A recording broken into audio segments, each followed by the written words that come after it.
The purpose of this video is to show how to make left-hand accompaniments for right-hand black key melodies. If you have a full 88 key keyboard, the bottom of the keyboard, the left-hand side, will look like this. There will be a single black key, then a group of 2 black keys, and then a group of 3 black keys. So I want to key in on the group of 3 black keys, and this, if you know note names, is called a G flat. If you put finger 4 on that and finger 1 on the group of 2 black keys above it, you get an interval. It's called a perfect fifth. If you play this low on the keyboard, it sounds kind of muddy. So what I want you to do is find the next group up. So you've got your group of 3 black keys here, and when you go up a fifth, using the first finger on the next group of 2 black keys, D flat, if you know note names, you get this sound, which is more usable in this context. If you use these 2 notes, then any note in your right hand on a black key will blend with it. And it will give you what's called a major sound. In the next video, I'll provide some examples. So that's the first one, the major sound, using the left side of 3 black keys and the right side of 2 black keys. Now let's go to the other side. Let's take the right side of 2 black keys. So we're going to what's called E flat.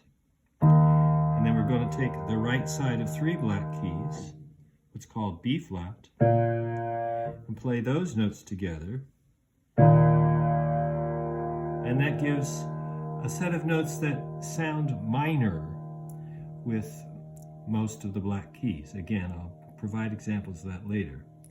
So an easy way to finger this is to put your 1st and 4th fingers on the original group of black keys, left side of 3 blacks, left side of 2 blacks, and then fingers 2 and 5 for the upper side of 2 blacks, the upper side of 3 blacks.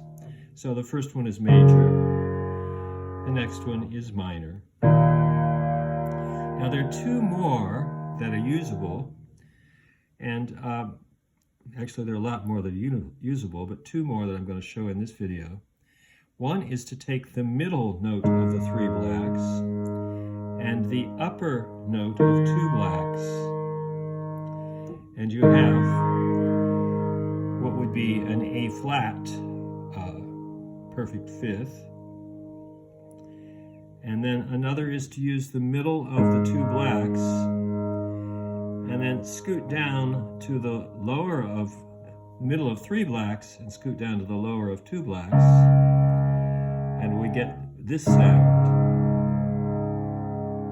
D flat perfect fifth. So if I put them together, I can have a little chord progression that starts with G flat major tonic, if you happen to know that theory, and then a 6th chord, E flat minor, A flat supertonic, and then a dominant on D flat. Some people know this as heart and soul.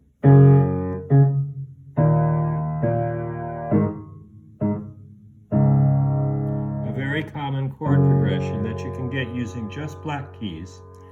And one of the advantages of fingering it this way is you don't have to look. You can play the whole thing without looking at it because your fingers can feel the notes. And you can make a whole lot of music with that. And I'll provide some examples of that in the next video.